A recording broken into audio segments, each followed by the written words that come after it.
GPH ইস্পাত নিবেদিত।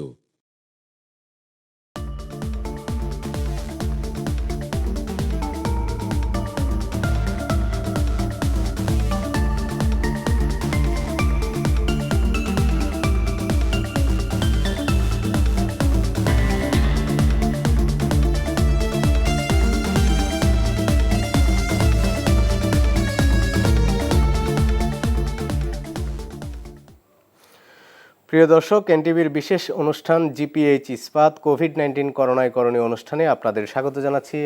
আমি মাকসুদুল হাসান। আশা করি যে যেখানে আছেন সুস্থ আছেন, নিরাপদে আছেন। দর্শক, অনুষ্ঠানে করোনা ভাইরাসের বিভিন্ন দিক নিয়ে আমরা আলোচনা করে থাকি, আর এই আলোচনায় আমাদের সাথে যুক্ত হন চিকিৎসক এবং বিশেষজ্ঞরা। আজকে আমাদের সাথে যুক্ত হয়েছেন বাংলাদেশ থেকে অধ্যাপক ডক্টর তারেক আলম। তিনি বাংলাদেশ মেডিকেল কলেজে আছেন চেস্ট এবং মেডিসিন বিশেষজ্ঞ হিসেবে। এছাড়া আমাদের সাথে যুক্ত রয়েছেন অধ্যাপক ডক্টর অরূপ রতন চৌধুরী, প্রতিষ্ঠাতা সভাপতি মানস। এছাড়া আমাদের সাথে যুক্তরাজ্য থেকে একজন যুক্ত হবেন, ইতিমধ্যে তিনি যুক্ত হননি, কিছুক্ষণের মধ্যে আমাদের সাথে যুক্ত হতে যাচ্ছেন। আপনাদের দুজনকে আমাদের অনুষ্ঠানে এখন স্বাগত জানাচ্ছি। আমরা প্রথমেই আলোচনাটি শুরু করতে চাই আজকের দিনের পরিসংখ্যান দিয়ে। ডক্টর তারেক আলম, আপনার কাছে যেতে চাই যে বিষয়টি আজকে স্বাস্থ্য অধিদপ্তর থেকে যে সংবাদ সম্মেলনে তথ্যটি দেওয়া হয়েছে সেটি একটু আপনাকে জানিয়ে দিই। আজকে গত 24 ঘন্টায় দেশে মৃত্যু হয়েছে করোনা ভাইরাসে আক্রান্ত হয়ে 14 জন, এবং গত 24 ঘন্টায় মোট শনাক্ত হয়েছে 1041 জন। এ নিয়ে মোট করোনায় আক্রান্ত বাংলাদেশে 18,863 জন। নিশ্চয়ই এই পরিসংখ্যানটি আপনিও শুনেছেন, এবং আমরা বলছি যে এই সময়ে করোনা ভাইরাসের সবচেয়ে বেশি সংক্রমণ হতে যাচ্ছে, এবং সামনের সময় এই চিত্রটি আরও কতটুকু ভয়াবহ হতে পারে সেই বিষয়ে আপনার কাছ থেকে একটু বিশ্লেষণ শুনতে চাই। ধন্যবাদ আপনার প্রশ্নের জন্য। দেশের যে সামগ্রিক অবস্থা এখন চলছে, আমরা এখন ডাবল ডিজিটের মৃত্যুর সংখ্যা দেখতে পাচ্ছি গত কয়েকদিন ধরে, এবং ট্রিপল ডিজিটে দেখা যাচ্ছে যে ফোর্থ ডিজিটে দেখা যাচ্ছে যে প্রতিদিন আমাদের আক্রান্তের সংখ্যা বাড়ছে। এখন আমরা থার্ড স্টেজ পার হয়ে ফোর্থ স্টেজে চলে আসছি। এখন এইভাবে যদি চলতে থাকে তাহলে আসলে আমাদের এখনকার যে অবস্থা, রাস্তাঘাটে লোকজন যেভাবে ঘোরাফেরা করছেন, দোকানপাট একটু একটু করে খুলছে, আমাদের এই সংখ্যাগুলো আসলে ক্রমান্বয়ে বাড়তে বাড়তে আমার ধারণা আমরা হয়তো যুক্তরাষ্ট্র বা ইতালির পর্যায়ে চলে যাব, এবং ওই ভয়াবহতার দিকে যদি আমরা চলে যাই তাহলে সামলাবার ক্ষমতা হয়তো আমাদের হবে না। তাহলে নিশ্চয়ই সেটি একটি ভীতিকর পরিবেশ আমাদের জন্য তৈরি হচ্ছে। সেই পরিবেশ যাতে তৈরি না হয় সেক্ষেত্রে রাষ্ট্রের তো দায়িত্ব রয়েছে। রাষ্ট্রের দিক থেকে যেসব ব্যবস্থা নেওয়া হচ্ছে, সাধারণ নাগরিক হিসেবে আসলে আমাদের এই মুহূর্তে করণীয় কি? সাধারণ নাগরিক হিসেবে আমাদের করণীয়, যেটা প্রথম থেকে বলা হচ্ছে, সোশ্যাল ডিস্টেন্সিং, আইসোলেশন, যতটুকু সম্ভব বাইরে না যাওয়া, সেগুলো একটু মেনে চলা খুবই জরুরি। এখনো মাস্ক পরা, মুখের মধ্যে হাত না দেওয়া, নিজেকে বারবার হাত ধোয়া, এই জিনিসগুলো আমাদেরকে এখনো আসলে আগামী 2 থেকে 3 সপ্তাহ মানতেই হবে। আমরা অস্থির হওয়াই যাবে না। এখন অস্থির হতে গেলেই আমার ঘরে থেকে বার হলেই ট্রান্সমিশন গুলো হতেই থাকবে, নতুন নতুন রোগীর সংখ্যা বাড়বে। জি, ডক্টর তারেক আলম, আপনি থাকুন আমাদের সাথে। আমি একটু ডক্টর অরূপ রতন চৌধুরীর কাছে যেতে চাই। অরূপ রতন চৌধুরী, আপনি নিশ্চয়ই আমাকে শুনতে পাচ্ছেন। আজকে স্বাস্থ্য অধিদপ্তরের যে সংবাদ সম্মেলন হয়েছে, সেখানে কিন্তু সংবাদ সম্মেলনের শুরুতেই ধূমপান যারা করছেন তাদেরকে সতর্ক করে দিয়ে বলা হয়েছে ধূমপান কিন্তু করোনা ভাইরাসের ঝুঁকি বাড়ায়, এবং যারা ধূমপান করছেন তারা তো আক্রান্ত হওয়ার ঝুঁকি থাকে, এবং তাদের আশেপাশে যারা থাকেন তাদেরকেও ঝুঁকিতে ফেলছেন। এটি আজকে সংবাদ সম্মেলনের শুরুতেই বলা হয়, এবং আপনি এই ধূমপান প্রতিরোধ নিয়ে অনেক কাজ করছেন, এবং এই করোনা ভাইরাসের সময় আপনার অনেক লেখালেখিও করছেন ধূমপান এবং করোনা ভাইরাস বিষয়কে কেন্দ্র করে। তো আমরা একটু শুনতে চাচ্ছি এই বিষয়টির সাথে আরেকটি বিষয় যোগ করে দেই, যে সামাজিক যোগাযোগ মাধ্যমে কিন্তু অনেক তথ্য আসে যে যারা ধূমপান করে তাদের আক্রান্ত হওয়ার সম্ভাবনা কম, এবং যারা ধূমপায়ী তারা কিন্তু সেই খবরটিকে খুব ফলাও করে প্রচার করে, এবং সেই ক্ষেত্রে এই প্রচারণাটি কিন্তু আছে। এই দুই প্রচারণার মধ্যে আসলে মানুষকে কোনটা গ্রহণ করা উচিত, এবং এর পক্ষে যুক্তিগুলো কি? ধন্যবাদ। খুব ইম্পর্টেন্ট একটা প্রশ্ন আপনি করেছেন। আপনারা ইতিমধ্যে শুনেছেন যে বিশ্ব স্বাস্থ্য সংস্থা মহাপরিচালক করোনা ভাইরাস প্রতিরোধে সারা বিশ্বকে কিন্তু কয়েকটা নির্দেশনা দিয়েছেন। এবং তার মধ্যে নির্দেশনার মধ্যে যেগুলা বলছেন যে নিরাপদ দূরত্ব বজায় রাখা, 20 সেকেন্ডের জন্য হাত ধোয়া, বাইরে গেলে বা কোথাও কিছু স্পর্শ করলে সেটাতে মাস্ক ব্যবহার করা, এবং হেলদি লাইফস্টাইল, যেটা আমাদের একটা বিজ্ঞানসম্মত জীবন ব্যবস্থার মধ্যে থাকতে বলা আছে। কিন্তু অন্যতম একটি বিষয় যেটা লাইফস্টাইল মডিফিকেশন, সেটা হচ্ছে যে আমাদের যে বিভিন্ন ধরনের বদভ্যাস রয়েছে, তার মধ্যে একটি হচ্ছে যে ধূমপান, তামাকজাত দ্রব্য গ্রহণ। এবং সেটা কিন্তু বিশ্ব স্বাস্থ্য সংস্থা প্রথম দিনেই তিনি মহাপরিচালক উল্লেখ করেছেন যে ধূমপান এই সময়ে করা যাবে না। ইভেন কি তামাকজাত দ্রব্য যারা ব্যবহার করছেন তাদের জন্য করোনা ভাইরাসে আক্রান্ত হওয়ার ঝুঁকি বেশি। এর কতগুলো বৈজ্ঞানিক কিন্তু কারণ রয়েছে। দেখেন, আপনার ধূমপানের কারণে কিন্তু আমরা যে এই তামাকের মধ্যে রয়েছে 7,000 রাসায়নিক পদার্থ, যেগুলা এই ফুসফুসে, এই ধূমপান গুলা মানুষের মুখের ভিতর দিয়ে শ্বাসনালী দিয়ে ফুসফুসে যায় এবং ফুসফুসে সংক্রমণটি হয়, যার ফলে বিভিন্ন ধরনের শ্বাসকষ্টজনিত রোগ হয়, নিউমোনিয়া, ব্রঙ্কাইটিস, উফিং কাপ, এবং কি ফুসফুসে ক্যান্সার পর্যন্ত হয়। সুতরাং ধূমপায়ীদের ফুসফুসটা এমনিতেই রোগ প্রতিরোধ শক্তি কম থাকে, সংক্রমিত থাকে, দুর্বল থাকে। এবং এই করোনা ভাইরাসটি কিন্তু সিমিলারলি আমাদের কিন্তু মুখের ভিতর দিয়ে, নাকের ভিতর দিয়ে, চোখের ভিতর দিয়ে এই শ্বাসনালী হয়ে ফুসফুসে যায় এবং ফুসফুসে সংক্রমণটি করে। এই জন্য যারা এই করোনা ভাইরাসে আক্রান্ত হয় তাদের কিন্তু প্রথমে যে জ্বর আসে, তাদের গায়ে ব্যথা থাকে, এবং সবচেয়ে মারাত্মক যেটা হয় তাদের শ্বাস প্রশ্বাসে কষ্ট হয়। ফলে এই সিরিয়াস অবস্থা হওয়ার জন্য তাদেরকে হাসপাতালে নিতে হয় এবং অনেক সময় আইসিইউতে ভেন্টিলেশনে ঢোকাতে হয়। এবং এই যে চীনে যে আপনার করোনা ভাইরাসটি হলো, তারা একটি গবেষণা করেছে, তাদের হাসপাতালে যেসব রোগী ভর্তি ছিল 200 রোগীর উপরে, তারা দেখেছে যে যে সমস্ত রোগী আইসিইউতে ছিল এবং যারা বেশি মারা গিয়েছে তাদের বেশিরভাগই ছিল পুরুষ এবং তাদের বেশিরভাগই ছিল ধূমপায়ী। এবং সিমিলার রেজাল্ট কিন্তু আপনার জার্মানি, ফ্রান্স এবং ইতালিতেও পাওয়া গেছে। সুতরাং বিশ্ব স্বাস্থ্য সংস্থার নির্দেশনাটি প্রথম যেটা দিয়েছিল সেটা কিন্তু পরবর্তীতে প্রায় 2 মাসে সেটা গবেষণার মাধ্যমে প্রমাণিত হয়েছে। কিন্তু তামাক কোম্পানি সবসময় একটা ষড়যন্ত্র করে। ষড়যন্ত্রটা হচ্ছে তারা সবসময় বলে যে কোনো একটা অজুহাত তারা দেখায় যাতে করে তাদের, যেহেতু এখন সারা বিশ্বে কিন্তু যেটা আমাদের তামাক নিয়ন্ত্রণ আইন পৃথিবীর প্রায় 200টি দেশে এখন চলছে, এইগুলা তারা যাতে মানুষ, ইয়াং জেনারেশন যাতে ধূমপানটাতে আরো নেশাগ্রস্ত থাকতে পারে, সেই জন্য তারা, এটা হচ্ছে এক ধরনের বুদ্ধি যে মানুষকে বোঝানো যে করোনা ভাইরাসের সময় ধূমপান করলে করোনা ভাইরাসে আক্রান্ত হওয়ার ঝুঁকি কম থাকে। যে অরুপ্রতন চৌধুরী, এই বিষয়ে একটু যুক্ত করি, যারা আক্রান্ত, যারা ধূমপায়ী তারা কিন্তু এই যুক্তিগুলোকে খুব সহজে গ্রহণ করেন যে তারা এই ধূমপান করে তাদের যে ফুসফুসের যে অবস্থা আছে তাদের, সেই অবস্থায় আসলে তাদেরকে করোনা খুব একটা আক্রান্ত করতে পারবে না, এবং এই বিশ্বাসটা কিন্তু তাদের মধ্যে খুব প্রবলভাবেই হয়। এবং এই বিশ্বাসের পক্ষে আসলে কি কোনো যুক্তি আছে? কোনো ধরনের যুক্তি নেই, কোনো বৈজ্ঞানিক ব্যাখ্যা নাই, এটা তাদের নিজেদের যুক্তি। এখন পর্যন্ত কোনো গবেষণায় এটা প্রমাণিত হয় নাই যে ধূমপান করলে করোনা ভাইরাস আক্রমণ থেকে রক্ষা পাওয়া যায়। বরঞ্চ সেটার অপোজিট, এখন গবেষণা বলছে ধূমপায়ীদের করোনা ভাইরাসে আক্রান্ত হওয়ার ঝুঁকি অধূমপায়ীদের তুলনায় 14 গুণ বেশি, 14 টাইমস হায়ার। মানে এটা একটা বিরাট ঝুঁকিপূর্ণ। এবং এটা তো সহজেই একটা বিজ্ঞান, যেটা কমন সেন্স আমাদের বলে যে ফুসফুস যাদের সংক্রমিত থাকে, যাদের দুর্বল থাকে, যাদের রোগ প্রতিরোধ কম থাকে, তাদেরকে করোনা ভাইরাস সবচেয়ে বেশি আক্রমণ করে। এই জন্যই দেখেন প্রথম থেকে বলা হচ্ছিল যে যারা ডায়াবেটিসের রোগী, যারা ক্যান্সারের রোগী, যারা ব্লাড প্রেশারের রোগী, যারা অন্যান্য ঔষধ যারা খাচ্ছেন ক্যান্সারের রোগী, তারা রোগ প্রতিরোধ কম থাকে, তারা হচ্ছে ইমিউনো কম্প্রোমাইজ পেশেন্ট। সুতরাং তারা রোগ প্রতিরোধ কম তাদের।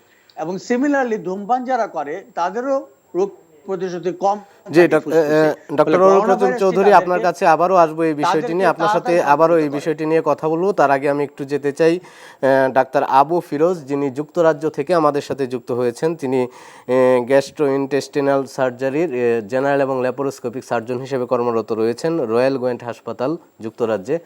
ডাক্তার আবু ফিরোজ, আপনি কি শুনতে পাচ্ছেন আমাকে? আমি শুনতে পাচ্ছি। জি, আপনি নিশ্চয়ই বাংলাদেশের যে করোনা ভাইরাসের সংক্রমণের যে চিত্র, সর্বশেষ চিত্রটি আপনিও ইতিমধ্যেই জেনেছেন, এবং যুক্তরাজ্য একটি অন্যতম আক্রান্ত দেশ ইউরোপের। সেই অবস্থায় আপনারা সেখানকার করোনা ভাইরাসের চিত্রটি যেমন দেখছেন, আবার নিজ দেশ বাংলাদেশের খোঁজখবরও রাখছেন। তো আপনার কাছে বাংলাদেশের চিত্রটি এখন কেমন মনে হচ্ছে? আমাদের সামনের গন্তব্য কোন দিকে? বাংলাদেশের পরিস্থিতিটা হ্যাঁ, আমরা এখান থেকে অবজার্ভ করছি খুব ক্লোজলি। আমরা এটা নিয়ে আমাদের যারা বন্ধু বান্ধব আছে, আরো যারা আমাদের প্রফেশনাল আছে, তাই এটা নিয়ে প্রতিনিয়তই আমরা এটা নিয়ে আলাপ আলোচনা করি। আম, এখন বাংলাদেশের বর্তমান পরিস্থিতি হওয়ার জন্য যে কিছুগুলো কারণ আছে, সেগুলো যদি আমি এক এক করে বিস্তারিতভাবে বলি। প্রথমত কথা যে এই সমস্ত আপনার এই এই এই এপিডেমিকের জন্য বাংলাদেশে যে সমস্ত স্টেপ নেওয়ার কথা ছিল, সবই কিন্তু তারা নিয়েছেন। যেমন ধরেন আপনার লকডাউন, সোশ্যাল ডিস্ট্যান্সিং, তারপরে কোয়ারেন্টাইন, তারপরে আপনার এরপরে টেস্ট, সবগুলোই স্টেপই নেওয়া হয়েছে। কিন্তু এসবের ব্যাপারে একটু আমার মনে হয় যে একটু ভুল আন্ডারস্ট্যান্ডিং, তারপরে আপনার মনে হয় যে টাইমিংটার একটা প্রবলেম হয়েছে। আপনি যদি একটু পিছনে যান, যখন আপনার আপনি যদি ধরেন জানুয়ারির প্রথম থেকে প্লাস ফেব্রুয়ারির মাঝামাঝি যে খবরের কাগজগুলো, এগুলো যদি খেয়াল করেন, তা আপনি দেখবেন যে সমস্ত খবরের কাগজে কিন্তু ওই সময়ে এই এই এই ভয়াবহতা সম্বন্ধে খুবই একটা ভ্রান্ত ধারণা পোষণ করতো সবাই আর কি। এটা যারা আমাদের নীতি নির্ধারক আছেন, তাদের যে সমস্ত বক্তব্য সেই সময়ে খবরের কাগজ এবং অন্যান্য জায়গায় তারা দিয়েছেন, সেগুলো সবকিছুই কিন্তু যুক্তিহীনতা, তাদের ইনএক্সপেরিয়েন্স এবং তথ্য ভুল না। এর মধ্যে এগুলো তথ্য প্রমাণিত কোনো বক্তব্য ছিল না। এই সমস্ত বক্তব্য দেওয়ার জন্য আমরা ওই সময়ে জনগণকে কিন্তু আমরা বিভ্রান্ত করেছি। আমরা যদি ওই সময়ে এই বক্তব্যগুলো না দিয়ে যদি আমরা নিজেদেরকে আরো প্রস্তুত করতাম, আমরা যদি জনগণকে যদি আমরা আরো এই ব্যাপার নিয়ে যদি এডুকেটেড করতাম, তাহলে তো আমাদের বর্তমানে পরিস্থিতির শিকার হতো না। আর আমি এক এক করে পয়েন্টগুলোতে আসছি।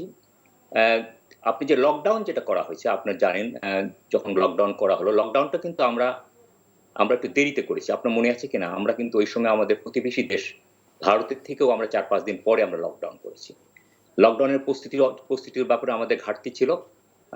আমার যেটা মনে হয়েছে যে আপনি জানেন ঢাকা এত ঘনবসতিপূর্ণ একটা এলাকা, যেখানে প্রায় 18 মিলিয়ন লোকজন বাস করে। এর মধ্যে বৃহত্তর ঢাকায় প্রায় 8 থেকে 9 মিলিয়ন, যাদের মধ্যে প্রায় 1 মিলিয়ন লোক সেখানে হলো আপনার মানে যারা বস্তিতে বাস করেন। তাদের একটা পুরা খাদ্য সংস্থানের ব্যবস্থা না করে হঠাৎ করে এই লকডাউনে যাওয়ার ব্যাপারটা আমার এই ব্যাপারে একটু ভুল সিদ্ধান্ত হয়েছে, যার ফলে পরবর্তী পর্যায়ে আমরা দেখেছি যে ঢাকায় আমরা অনেক লোকজন ক্ষুধার্ত লোকজনকে আমরা পথে অনেকে রাস্তায় বের হয়েছেন আমরা দেখেছি। ডাক্তার আবু ফিরোজ, আপনার কাছে এই বিষয়গুলো আরো বিস্তারিতভাবে শুনবো। তার আগে আমি একটু ডাক্তার তারেক আলমের কাছে যেতে চাই। ডক্টর তারেক আলম, আপনি কি শুনতে পাচ্ছেন আমাকে? আমি ডাক্তার তারেক আলমের কাছে একটু পরে যাব। তাহলে ডাক্তার আবু ফিরোজ, আপনি যে বিষয়টি নিয়ে বলছিলেন লকডাউন শিথিলতার বিষয়ে।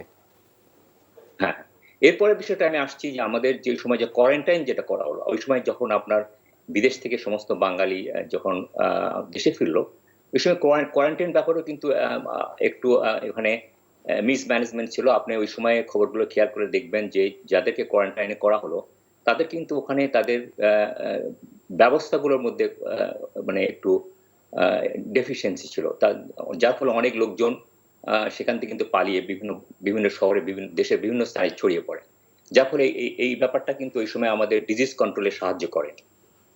এরপরে আপনি যদি আসেন আরেকটা পয়েন্টে, যখন ধরেন বাংলাদেশে যখন আমরা বিশ্ব স্বাস্থ্য সংস্থাগুলো থেকে আমাদেরকে বারবার করে বলা হলো টেস্ট টেস্ট টেস্ট।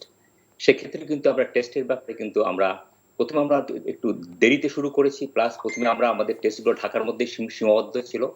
যদিও পরবর্তী পর্যায়ে আমরা দেশের বাহিরে এই টেস্ট করার সুবিধাগুলো খুলে দিয়েছি, কিন্তু সেক্ষেত্রেও আমার মনে হয় আমাদের টেস্টের সংখ্যা এবং টেস্ট করার সে ব্যাপারে আমাদের একটু আমরা ধীর গতিতে এই ব্যাপারগুলো আমরা করেছি।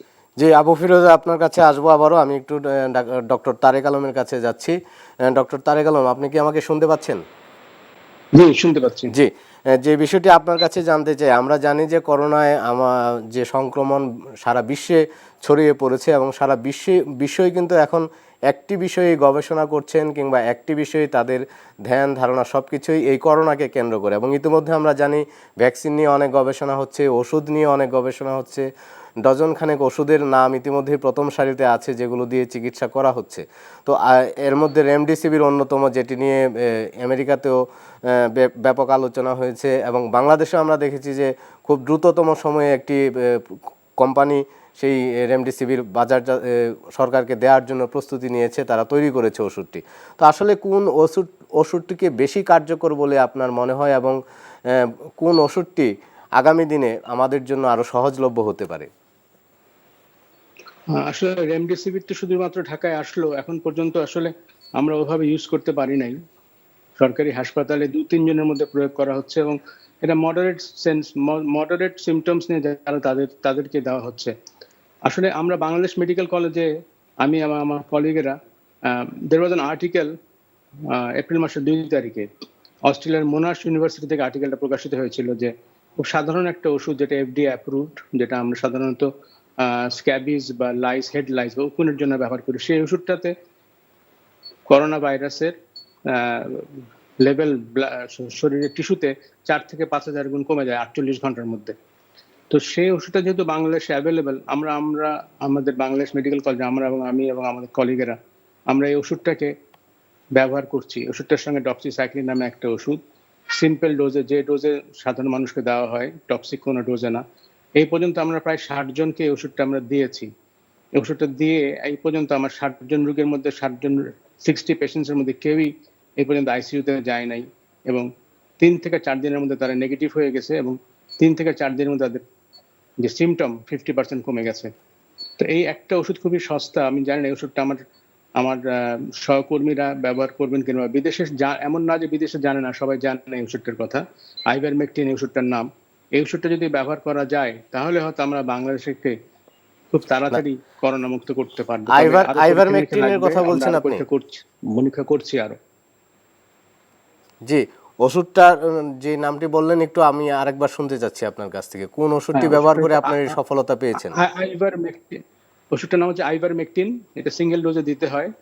এটা রোগীর ওজনের সঙ্গে হিসাব করে ওষুধটা দিতে হয়। আর গর্ভবতী মহিলাদের দেওয়া যাবে না, আর 15 বছর নিচের বাচ্চাদের দেওয়া যাবে না। আর এছাড়া সবাইকে দেওয়া যাবে এই ওষুধ, এবং একটা ডোজই। আর একটা অ্যান্টিবায়োটিক ডক্সিসাইক্লিন, এটা আমেরিকাতে ইউজ করছে ওরা। এই দুটোর কম্বিনেশন আমরা খুব ভালো ফল পেয়েছি। আমাদের এখনো পরীক্ষা নিরীক্ষা চলছে, আমরা এখনো রোগীদের দিচ্ছি, এবং আরো ভালো কিছু রোগী এখনো চিকিৎসাধীন আছে। যাদেরকে দিচ্ছেন, যে 60 জনের কথা বললেন আপনারা, তাদের ক্ষেত্রে ফলাফল মোটামুটি একটি জরিপ করেছেন, সেই 60 জন কি আসলে হাসপাতালে ভর্তি হয়ে চিকিৎসা নিয়েছিলেন নাকি তারা বাসায় চিকিৎসা নিয়েছিলেন? আমাদের তো নন কোভিড হাসপাতাল। তো আমাদের যেহেতু নন কোভিড হাসপাতাল, আমার যে সমস্ত সহকর্মীরা বা আমাদের ইন্টার্নরা, যারা একটা তো রোগী ভর্তি হচ্ছে হাসপাতালে, তারা কোভিড পজিটিভ পরে বের হয়। তো যারা সংস্পর্শে আসে বা যাদের মধ্যে দেখা যায় যে হাঁচি কাশি জ্বর গলা ব্যথা শুরু হয়, তাদেরকে আমরা দিয়েছি। তো এই 60 পিপলের মধ্যে আল্লাহর রহমতে 60 পিপলই ভালো, কাউকে আইসিইউতে যেতে হয়নি। এই বয়স সীমা যদি ধরেন 20 বছর বয়স থেকে শুরু করে 72 বছর বয়স পর্যন্ত রোগী আছে আমাদের। যে 60 জনকে আপনারা এই ওষুধটি দিয়েছিলেন, তারা কি প্রাথমিকভাবে এই শুধু উপসর্গগুলো ছিল, নাকি নমুনার ফলাফলও আপনারা পেয়েছিলেন যে তারা পজিটিভ? না, আমরা পজিটিভ টেস্ট পাওয়ার পরে ওষুধ দিয়েছি। উপসর্গের উপর ওষুধ 3-4 জনকে দিয়েছি যারা টেস্ট করতে যেতে পারে নাই বা অত বড় লাইনে দাঁড়াতে পারবে না তাদেরকে। তাদের উন্নতি হয়েছে 48 ঘন্টার মধ্যে। তো যারা পজিটিভ ছিল তারা তো আপনার হাসপাতালে চিকিৎসা নেওয়ার সুযোগ নেই, যেহেতু নন কোভিড হাসপাতাল। পরবর্তীতে তারা কোথায় চিকিৎসা নিয়েছে? তারা বাসায় গেছেন, বাসায় গিয়ে তারা আবার তাদেরকে রিকোয়েস্ট করার ফলে তারা আবার 3 থেকে 4 দিন, কেউ 7 দিন, কেউ 14 দিন পরে আবার টেস্ট করেছেন এবং নেগেটিভ হয়ে গেছে সবাই। এর মধ্যে কি কোন বয়সের রোগীরা বেশি ছিল একটু জানতে চাচ্ছিলাম। এর মধ্যে বেশিরভাগই আপনার আমাদের যেহেতু হাসপাতালের নার্সেরা ছিল 20 থেকে 25 বছর বেশি, এবং বেশিরভাগই মধ্যবয়স্ক পেশেন্ট, 20 থেকে 40-45 এরকম। জি, ডাক্তার তারেক আলম, আপনার সাথে এই বিষয় নিয়ে আরও কথা বলবো এবং আমাদের সাথে যে দুজন অতিথি আছেন তাদের সাথেও আরও কথা হবে।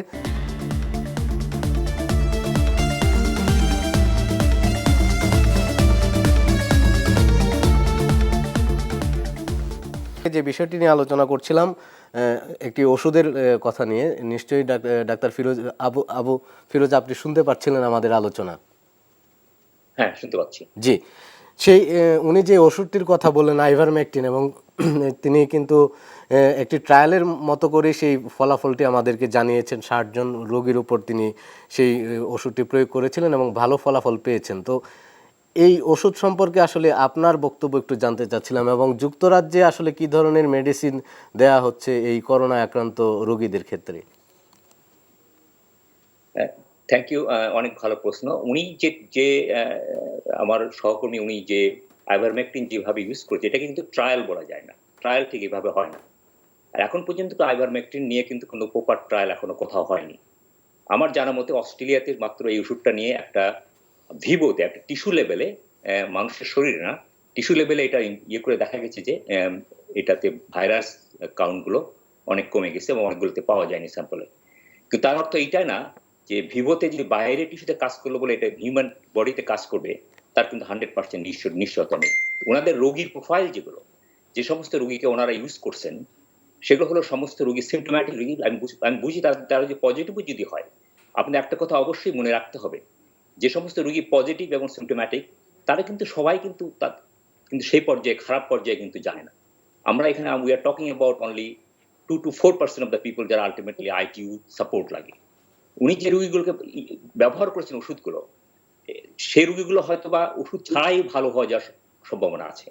কাজে এটাকে আমি ঠিক রুগীকে দেওয়ার পরে পজিটিভ হয়েছে সিমটোম্যাটিক রুগীকে আমি আইভারমেকটিন দিলাম, পরবর্তী পর্যায়ে ওনারা নেগেটিভ হয়ে গেল, এটা কিন্তু এটা প্রমাণ করে না এটা যে তারা সেই ওষুধেই ভালো হয়েছে। আইভারমেকটিনের জন্য যে প্রপার ট্রায়াল করা উচিত, সেই ট্রায়ালটা এখনো কোথাও হয়নি। তবে এটা নিয়ে কথাবার্তা আমি নিজেও শুনেছি। আমেরিকা থেকে এক ভদ্রলোক ডক্টর মাসুদ বিলে, উনি প্রথম টেলিভিশনে এই ব্যাপারে বলেন। এটা আপনার ঠিক এই একই ব্যাপার আপনি ক্লোরোকুইনের ব্যাপারেও আপনি দেখছেন। ক্লোরোকুইনের ব্যাপারেও কিন্তু অনেকে জাস্ট শোনার পরে অনেকেই বিভিন্ন জায়গায় বিভিন্নভাবে ইউজ করেছেন, কিন্তু পরবর্তী পর্যায়ে যে সমস্ত ইনিশিয়াল ট্রায়াল রেজাল্ট আমরা আসছে, সেগুলো কিন্তু আমরা দেখেছি যে এটাতে ভালো চেয়ে বরং অনেক খারাপই বেশি করেছে। কাজেই আমার মনে হয় না যে আইভারমেকটিনের যেভাবে ইউজ করা হয়েছে বাংলাদেশের হসপিটালগুলোতে, ওনারা যেভাবে ইউজ করে এটাকে আমরা জাস্টিফাই করতে পারি, কারণ এটা প্রমাণ করে না যে আইভারমেকটিনই সে সমস্ত রোগীদেরকে সুস্থ করেছেন। না, নিশ্চয়ই প্রাথমিকভাবে যে ফলাফলটি পাওয়া গেছে কিংবা ওনারা যেটি দেখেছেন তার আলোকেই তারা বলেছেন।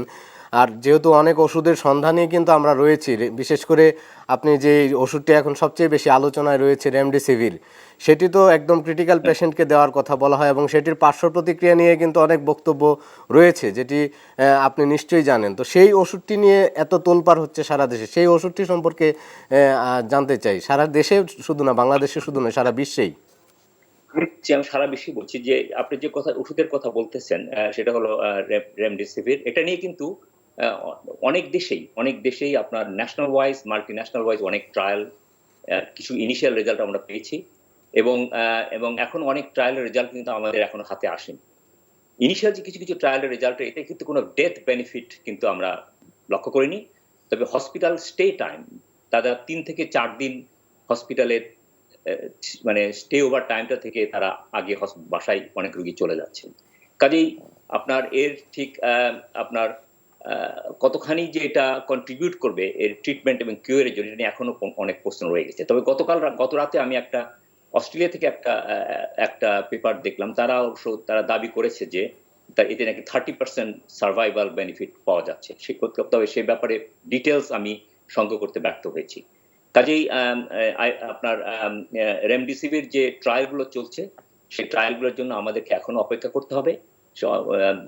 ট্রায়ালে ফুল রেজাল্ট না আসা পর্যন্ত এটা ইউজ করা আমার মনে হয় না যুক্তিসঙ্গত হবে। তবে একটা জিনিস আমি অবশ্যই রেমডিসিভির ব্যাপার ওষুধের ব্যাপারটা কথা বলি। যে সমস্ত ড্রাগ এখন ট্রায়ালে আসে তার কিন্তু কয়েকটা ভাবে ভাগ করা হয়েছে। একটা হলো যে কতগুলো আপনার অ্যাজ এ প্রোফাইল্যাকটিক, আর একটা হলো যে কতগুলো রোগী যেন আউট পেশেন্ট আমরা ডিল করবো তাদের দেওয়া, কতগুলো যেন হসপিটালে সিমটোম্যাটিক, আর একটা একজন ওষুধ যেগুলো রোগী আইটিইউতে আছেন। এই রেমডিসিভির কিন্তু সেই ওষুধ যারা আসলে সিভিয়ার কন্ডিশন নিয়ে হসপিটালে আইটিইউ। রেমডেসিভিরকে তো সাধারণত অরফান ড্রাগ বলা হয়ে থাকে, আমরা যেটি জানি যে এটি অনেক আগে থেকেই বিভিন্ন ইবোলা রোগের ক্ষেত্রে অন্যান্য রোগের ক্ষেত্রে ব্যবহার করা হয়েছিল। অরফান ড্রাগ বলি আমরা জানি। আমি আসছে পয়েন্টে, আপনি জানেন কোন একটা ড্রাগ কোন একটা অসুখের জন্য তৈরি করতে হলে এটা কিন্তু বছরের পর বছর সময় লাগে। কাজে আমরা যেগুলো এখন ট্রায়াল যেগুলো করছি সেগুলো কিন্তু অলরেডি এক্সিস্টিং ড্রাগ। এই ড্রাগগুলো মেইনলি অ্যান্টিভাইরাল, যেগুলো আপনার ইবোলার জন্য ব্যবহার, পার্টিকুলারলি আপনার রেমডিসিভির এবং ইবোলার জন্য ব্যবহার করা হয়েছে, এবং কিছু এইডস এর জন্য কিছু ওষুধ ব্যবহার করা হয়েছে, কিছু ওষুধ আপনার ম্যালেরিয়ার জন্য ব্যবহার করা হয়েছে। যেগুলো আমাদের অ্যাভেলেবল ওষুধগুলো আছে সেগুলো নিয়েই কিন্তু ট্রায়াল চলতেছে। জি আবু ফিরোজ, আপনার কাছে আসবো একটু পরে, আপনার সাথে আবারও যুক্ত হবো। আমি একটু ডক্টর অরূপ রতন চৌধুরীর কাছে যেতে চাই। আমরা আলোচনা করছিলাম আসলে এই করোনা ভাইরাস কোভিড-19 রোগের চিকিৎসার জন্য যেসব ওষুধ রয়েছে সেগুলোর বিষয়ে। অরূপ রতন চৌধুরী, আপনার কাছে একটু জানতে চাই, যেহেতু ধূমপান এবং ধূমপায়ীরা করোনার ঝুঁকিতে রয়েছেন, তাদের ঝুঁকি বেশি, তো এই ধূমপায়ীদের জন্য আসলে কোনো চিকিৎসা রয়েছে কিনা, যেই চিকিৎসার মাধ্যমে তারা ধূমপান ছাড়তে পারেন? অবশ্যই, আমি সেইটা বলার আগে দুইটা বিষয় আমি একটু জরুরি বিষয় আপনাকে একটু বলতে চাই। সেটা হচ্ছে, দেখেন, বাংলাদেশে কিন্তু এখন ধূমপায়ীর সংখ্যা 15 বছরের উপর যাদের 3,78,00,000 কিন্তু এখন বাংলাদেশে তামাক ব্যবহার করে। অর্থাৎ তার মধ্যে পুরুষ হচ্ছে 46%, মহিলা হচ্ছে 25%, এবং 1,92,00,000 সরাসরি ধূমপান করেন। এবং তার চেয়ে বেশি সেটা হচ্ছে যে পরোক্ষ ধূমপানের শিকার কিন্তু আমাদের দেশে আরো বেশি। যেমন ধরেন, কর্মক্ষেত্রে 42.7% প্যাসিভ স্মোকিং এর শিকার, এরা ধূমপান না করে কিন্তু ধূমপানের শিকার হচ্ছে। রেস্তোরাঁতে 49.7%, এবং সরকারি কার্যালয়ে 21.6%, হাসপাতাল ক্লিনিকে 12%, পাবলিক পরিবহনে 44%। সুতরাং আমি যে বিষয়টা এখানে বিশেষভাবে উল্লেখ করতে চাচ্ছি যে বাংলাদেশে এখন যারা করোনা ভাইরাসে আক্রান্ত হচ্ছে তাদের ইন্টারেস্টিংলি দেখেন অন্যান্য দেশের তুলনায় এখানে কিন্তু বয়সটা একটু ডিফারেন্ট। আমাদের যে আইইডিসিআর এর যে তথ্য তাতে বলছে যে 21 থেকে 30 বছর বয়সীদের মধ্যে 26% কিন্তু করোনা ভাইরাসে আক্রান্ত হচ্ছে, কিন্তু বাইরে কিন্তু সেটা ঠিক উল্টো চিত্র। সুতরাং এখানে যে ধূমপানের শিকার হচ্ছে ধূমপায়ী, ইয়াং জেনারেশনের মধ্যে ধূমপায়ী আমাদের দেশে করোনা ভাইরাসের শিকার হচ্ছে কিনা এটা কিন্তু একটা গবেষণার বিষয়, এবং এইটাও কিন্তু আমাদের দেশে কিন্তু দেখা হচ্ছে যে পরোক্ষ ধূমপানের শিকার হয়ে যারা ধূমপান করছে না অথচ ধূমপায়ীদের কারণে তারা কিন্তু করোনা ভাইরাসের শিকার হতে পারে।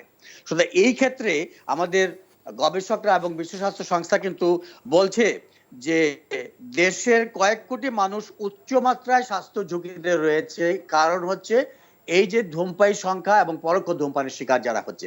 সুতরাং করোনা ভাইরাসের ক্ষেত্রে আমাদের দেশে এই ধূমপানটা, তামাক নিয়ন্ত্রণ আইন যেটা এখন বাংলাদেশে আছে চলমান, যেটা 2005 সালে মহান জাতীয় সংসদে পাশ হয়, এবং বর্তমান আমাদের মাননীয় প্রধানমন্ত্রী শেখ হাসিনার নেতৃত্বে এইটা কিন্তু 2013 সালে আর মডিফিকেশন হয়, এবং তার সঙ্গে তামাক পাতা, জর্দা, গুল, দোক্তা এগুলো কিন্তু ঢোকানো হয়েছে। বিশ্ব স্বাস্থ্য সংস্থা বলছে শুধু ধূমপান না, যারা জর্দা, পান, গুল, দোক্তা ইত্যাদি খাচ্ছেন, যেমন পানের সঙ্গে যারা জর্দা খান তাদের মুখে স্যালাইভাটা বেশি হয় এবং তারা মুখ থেকে পিক ফেলান। এই যে পিকটা তারা যেখানে সেখানে ফেলেন রাস্তাঘাটে, তাদের যদি করোনা ভাইরাস থাকে তাহলে এই পিকের সাথে কিন্তু ভাইরাসটা এই রাস্তায় পড়ে থাকতে পারে, যেটা ড্রপলেটের মতো হাঁচি কাশিতে যায়, সেভাবে তাদের পারে পিকেও কিন্তু আপনার করোনা ভাইরাস সংক্রমিত হতে পারে। সুতরাং শুধু ধূমপান না, এই সঙ্গে জর্দা, গুল, দোক্তা, খৈনি যারা ব্যবহার করে তারাও কিন্তু একটা ঝুঁকির মধ্যে রয়েছে, এবং তাদের জন্য অন্যরা ঝুঁকিতে রয়েছে। সুতরাং আমাদের দেশে এখন এই করোনা ভাইরাস এই মহামারীর সময় আমাদের দেশে যে বিদ্যমান তামাক নিয়ন্ত্রণ আইনটি আছে যে পাবলিক প্লেসে ধূমপান করলে 300 টাকা জরিমানা, সেইটা এখন আপনার টাস্ক ফোর্সের মাধ্যমে এক জরুরিভাবে প্রয়োগ করা উচিত। আপনি দেখেন এখন আপনাদের এই টেলিভিশনের নিউজে দেখাচ্ছে যে বিভিন্ন জায়গায় মানুষ কিভাবে এখন বাজার হাটে কিভাবে চলাচল করছে, নিরাপদ দূরত্ব তো কেউ বজায় রাখছেই না, বরঞ্চ তারা ধূমপান করছে, ধোঁয়াটা সেখানে যাচ্ছে। এইসব জায়গায় যে পাবলিক প্লেস যেমন station, bus station, rail station, steamer station, বাজার হাট, শপিং মল, হাসপাতাল, ক্লিনিক, আদালত এবং বিভিন্ন অফিস আদালত, সেই সমস্ত জায়গায় যদি এখন আমরা এই তামাক নিয়ন্ত্রণ আইনটাকে বাস্তবায়নের জন্য আইন প্রয়োগকারী সংস্থা এখন যদি তারা এই অভিযানটা পরিচালনা করতে পারে, অনুপ্রতন তাহলে চৌধুরী, কিন্তু আমরা যে এখন সেটা কমাতে পারবো। যে আমি একটি বিষয় আরো স্পষ্ট করে জানতে চাচ্ছিলাম যে ধূমপান ছাড়ার জন্য কোনো চিকিৎসা রয়েছে কিনা? অবশ্যই ধূমপান ছাড়ার জন্য বহু ধরনের চিকিৎসা রয়েছে। ধূমপান একটা হচ্ছে যে এটা হচ্ছে এক ধরনের এডিকশন, অর্থাৎ আসক্তি। মাদক যেমন মাদক খেলে যেমন মাদক আসক্তি হয়, তাদেরকে একটা ফুল ট্রিটমেন্টে যেতে হয়, তাদেরকে কাউন্সিলিং করতে হয়, তাদেরকে একটা পূর্ণাঙ্গ চিকিৎসার মাধ্যমে সুস্থ হয়ে ফিরতে হয়। তেমনি ভাবে ধূমপায়ীরাও যদি মনোরোগ বিদ্যা বিশেষজ্ঞের সঙ্গে যোগাযোগ করেন যে কিভাবে তাদেরকে কাউন্সিলিং করলে তারা এটা আস্তে আস্তে ছাড়তে পারেন, সেটা একটা পদ্ধতি। আরেকটা পদ্ধতি হচ্ছে বিভিন্ন ধরনের ঔষধও কিন্তু বাজারে রয়েছে, নিকোটিন প্যাচ জাতীয় একটা জিনিস রয়েছে, এক জাতীয় ঔষধও রয়েছে, সেগুলো তারা প্রয়োগ করতে পারেন। সবচেয়ে বড় কথা হচ্ছে যে ধূমপান ছাড়ার জন্য নিজেদের ইচ্ছা শক্তি যথেষ্ট। আমি সবসময় বলি যে এই যে এখন সারা বিশ্বে যে মহামারীটা রয়েছে, আমরা তো দেখছি যে মানুষ করোনা ভাইরাস থেকে মুক্তি পাওয়ার জন্য কত ধরনের চেষ্টা করছে। তারা মাস্ক ব্যবহার করছে, গ্লাস ব্যবহার করছে, হাত ধুচ্ছে, নিরাপদ দূরত্ব বজায় রাখছে। কিন্তু তারা যদি একটা কাজ করতে পারে এই সময়ে, তারা যদি ধূমপান ছাড়ার জন্য একটা সঠিক সিদ্ধান্ত এই মহামারীর সময় নিতে পারে, তাহলে হবে সবচেয়ে ভালো সিদ্ধান্ত। এবং আমি চৌধুরী, আমরা আশা করি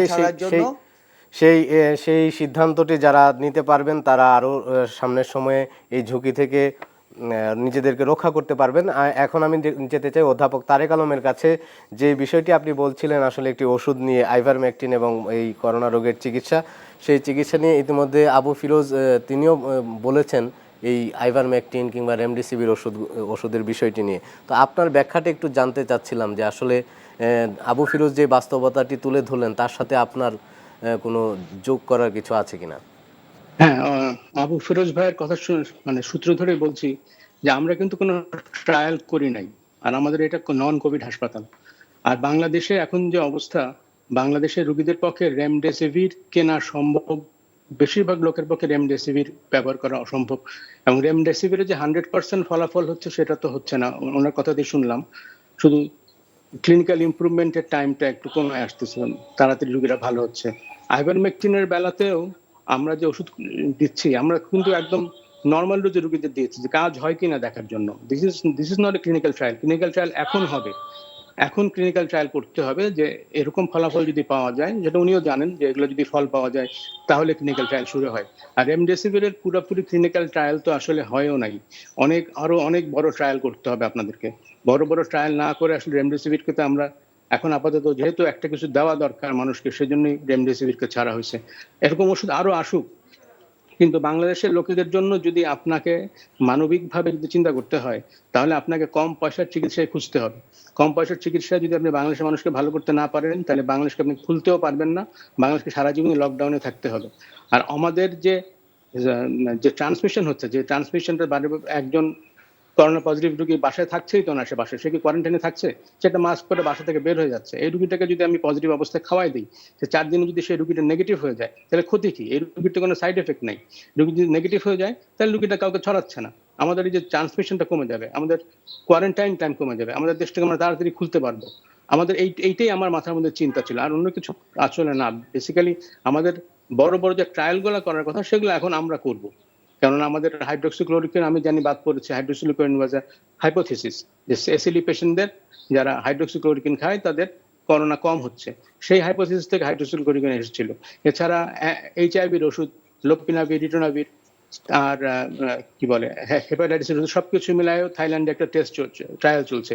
তো আমাদের ট্রায়ালটাতে আমি মনে করি আমরা যদি আমাদের সরকারের সাহায্য পাই, করোনা ভাইরাস হাসপাতালে রুগীদেরকে অ্যাটলিস্ট যদি 100-150 রুগীকে আমরা যদি 2-3টা গ্রুপে ভাগ করে ওষুধটা দিতে পারি, তাহলে আমাদের মনে হবে মোটামুটি একটা ফল আসবে। আর আমি যেহেতু করোনা ভাইরাস হাসপাতালের সঙ্গে যুক্ত না, আমার পক্ষে এটা একা করা সম্ভব না। এই আইডিয়াটা সরকারকে নিতে হবে এবং সরকারের যারা আছেন তাদের পক্ষ থেকে এটা করা সম্ভব।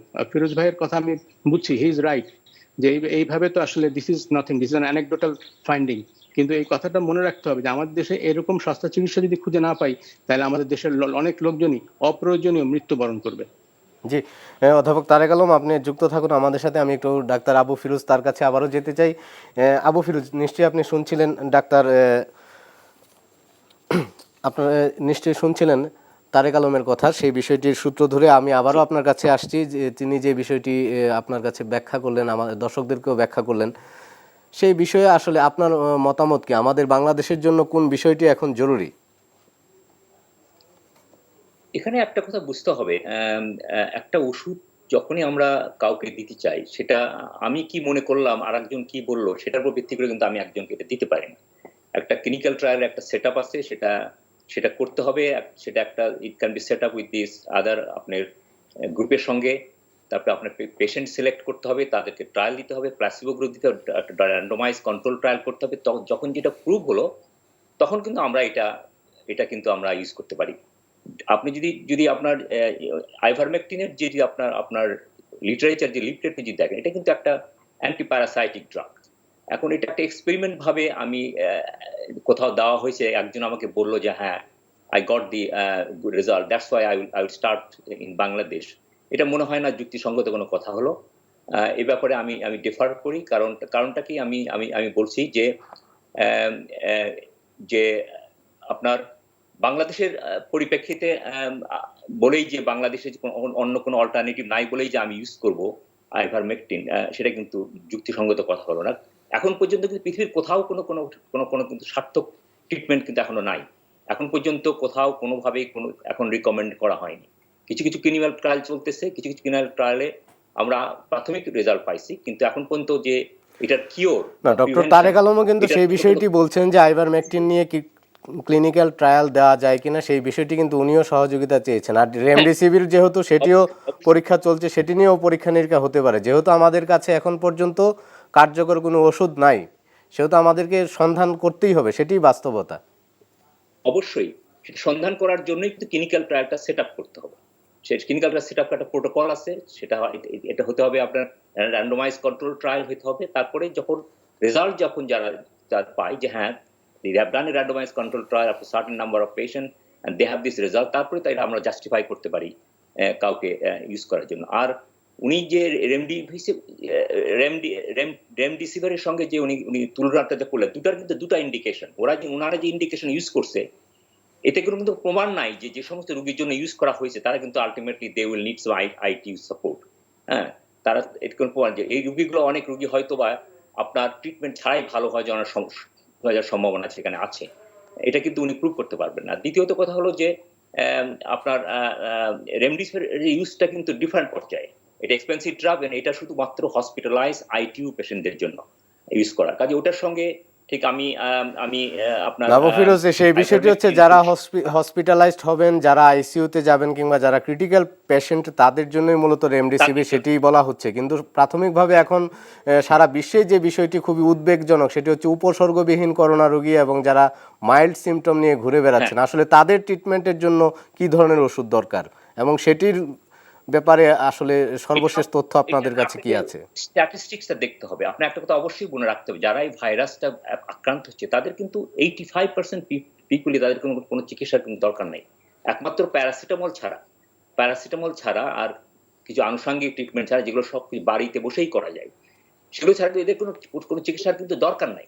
যে সমস্ত রোগী যারা হসপিটালে ভর্তি হচ্ছে এবং যাদের সাপোর্টিভ ট্রিটমেন্ট এখন দেওয়া হচ্ছে, যেমন ইন টার্মস অফ অক্সিজেন দেওয়া, অর্গানগুলোকে সাপোর্ট দেওয়া, এই সমস্ত রোগীদের জন্যই আমরা ট্রিটমেন্ট বা আমরা কিওর আমরা খুঁজছি। কিন্তু just like any other viral infection, আবারও আমি বলতে চাই, 85% of the people, they don't need any treatment apart from some paracetamol. জি, ধন্যবাদ আবু ফিরোজ আপনাকে। আমি একটু আবার যেতে চাই অধ্যাপক ডক্টর তারেক আলমের কাছে। যে বিষয়টি আসলে আপনারা যেই এই ওষুধের কথা বলছেন সেই বিষয়টি তো আছেই, চিকিৎসার বিষয় যেটি হচ্ছে আমাদের বাংলাদেশে যেই পরিমাণ মানুষ রয়েছেন তাদের এবং এখন যে আক্রান্তের হার রয়েছে সেই আক্রান্তের হার বিবেচনা আমাদের স্বাস্থ্য ব্যবস্থা কি সেই সেবা দিতে সক্ষম আক্রান্তদেরকে? আমাদের আক্রান্তদেরকে স্বাস্থ্য সেবা দেওয়ার ব্যাপারে আমাদের ডাক্তারদের একটু ঝামেলা হচ্ছে অবশ্যই, কারণ আমাদের অনেক কিছুদেরই স্বল্পতা। আমাদের পিপির স্বল্পতা প্রথম থেকে ছিল, যদিও এখনো মোটামুটি পিপি মাস্ক সমস্ত কিছু আসছে, কিন্তু যারা আবু ফিরোজ ভাইয়ের কথা অনুযায়ী যারা খারাপ হচ্ছে তাদের সবার পক্ষে তো রেমডেসিভির আসলে কেনা সম্ভব না। আইভারমেকটিন দিতে আমি বলছি না, আইভারমেকটিনের ব্যাপারটা হচ্ছে ইটস জাস্ট আ ফাইন্ডিং, যে দিয়ে কাজ হয়েছে এটাই জানানো আর কি আপনাদেরকে, যে আপনারা যদি পরে একটা বড় ট্রায়াল করেন। আইভারমেকটিন যে ওষুধ তা তো হতেই পারে না। আইভারমেকটিনের মতো আরো অনেক ওষুধ আছে যেটা হ্যাজ অ্যান্টিভাইরাল প্রপার্টিস, সেই সমস্ত ওষুধ নিয়েও পুরো পৃথিবী, অ্যাটোভাকন নামে একটা ওষুধ আছে অ্যান্টিপ্রোটোজোয়াল, তারপর আপনার আমাদের গাউটের ওষুধ আছে febuxostat, this all have antiviral properties. এই ওষুধগুলা কখনো ভাইরাসের জন্য কাজ করানো হয়নি। এখন এই ওষুধগুলোকে ভাইরাসের জন্য যখন কাজ করানো হচ্ছে এগুলোকে বলে রিপারপাজিং। এখন এই আইভারমেকটিন ইজ অলসো রিপারপাজিং। আইভারমেকটিন যে সাইড এফেক্ট সেটা যে কোনো ওষুধের সাইড এফেক্টের মতোই, এবং আইভারমেকটিনের যখন আমরা যে উকুনের জন্য বা স্ক্যাবিসের জন্য যে ডোজে দিচ্ছি এখানেও আমরা একই ডোজে দিচ্ছি, এখানে আমরা কোনো বেশি ডোজে কিছুই দেওয়া হয়নি। Ivermectin is not, maybe is not, it's not the answer, কিন্তু কথা হচ্ছে we need something very chip for our people. আমাদের দেশের লোকজনদের জন্য আপনার পক্ষে মানে চিকিৎসা দেওয়াটা আসলে যখন খারাপ হয়ে যাবে তখন তো আমরা হাসপাতালে ঘুরে বেড পাচ্ছি না। গতকালকেও আমাদের একজন প্রফেসর, উনি অনকোলজি প্রফেসর, ওনার হাজবেন্ডের জন্য উনি 8.5 ঘন্টা হাসপাতাল থেকে হাসপাতালে ঘুরেছেন, একটা আইসিইউ বেড পান নাই। এবং যখন শুনেছে কোভিড পজিটিভ হতে পারে তখন তারা নিতেই চায় না এই রোগী। ডাক্তারদের এই অবস্থা হচ্ছে এখন। তো এই জিনিসটা আসলে আমাকে বুঝতে হবে যে আমরা চাই না পেশেন্টরা আইসিইউ লেভেলে যাওয়ার মতো হোক, তারা যেন আগেই থেমে যায়। আর যে কোনো অ্যান্টিভাইরাল ওষুধের কাজ এর মতো আইভারমেকটিন কি করে, আইভারমেকটিন কি করে, ভাইরাস যখন রেপ্লিকেট করে সেই সময় এটা কাজ করে, ভাইরাসের লোডটা কমায় দেয়। ভাইরাসের লোড কমে গেলেই আপনার যে সাইটোকাইন স্টর্ম, সেই স্টর্মটাই হয় না। সেই স্টর্ম যদি না হয় তাহলে আপনার আইসিইউ লাগবে না, রেমডেসিভির লাগবে না, কিছুই লাগবে না। Patient will be asymptomatic in a few days. এটা হচ্ছে আমি যেটা দেখেছি, আমাদের যে 60 পেশেন্টসের মধ্যে আমরা দেখেছি এ পর্যন্ত একজনকেও আইসিইউ যেতে হয় নাই। দে হ্যাড কোমরবিড কন্ডিশনস, সবকিছুই। But we need a proper trial, a randomised placebo control trial. And he is right, Feroz ভাই ইজ রাইট, যে যে 85% ডক্টর এমনি তারেক ভালো আলম, হবে, আমরা কিন্তু তারা যে আমাদের অনুষ্ঠানটি asymptomatic আজকে carrier এখানেই হয়ে শেষ যাচ্ছে, করতে ছড়াই হচ্ছে, দিচ্ছে, আমাদের সেটা কি সময় হবে? শেষ হয়ে এসেছে। আমরা আলোচনা এখানেই শেষ করতে যাচ্ছি। আপনারা যেসব মূল্যবান পরামর্শ তুলে ধরেছেন আশা করি তার মাধ্যমে সেখান থেকে হয়তো কোনো নতুন পথ বের হয়ে আসতে পারে এই করোনা মোকাবেলায়। এবং ডক্টর অরূপ রতন চৌধুরী, আপনাকেও ধন্যবাদ। যারা ধূমপায়ী আছেন নিশ্চয়ই আপনার এই পরামর্শ তাদের জন্য অনেক কাজে লাগবে এবং তারা এই করোনার ঝুঁকি মোকাবেলায় তারাও তাদের সিদ্ধান্ত নিতে আরও অগ্রগামী হবেন। প্রিয় দর্শক, আমাদের এই আলোচনা প্রতিদিনই এই সময়ে হয় এবং আমরা সামনের সময় আরও নতুন কোনো অতিথি নিয়ে উপস্থিত হব আপনাদের সামনে। আর এই ভাইরাস সম্পর্কে যদি আপনারা আরও কিছু জানতে চান আমাদেরকে ইমেল করতে পারেন covid19@ntvbd.com। এছাড়া চিঠিও লিখতে পারেন। প্রযোজক কোভিড-19 করোনায় করণীয়, এনটিভি, বিএসসিসি ভবন, 102 কাজী নজরুল ইসলাম, কারওয়ান বাজার, ঢাকা 1215। এছাড়া এই অনুষ্ঠানটি যদি পুনরায় দেখতে চান তাহলে ভিজিট করতে পারেন আমাদের অনলাইন www.ntvbd.com। এনটিভির জনপ্রিয় সব খবরও ও অনুষ্ঠানের আপডেট জানতে ভিজিট করুন আমাদের ভেরিফাইড ফেসবুক পেজ ও ইউটিউব চ্যানেল। সবাই সুস্থ থাকুন, নিরাপদে থাকুন। ধন্যবাদ সবাইকে।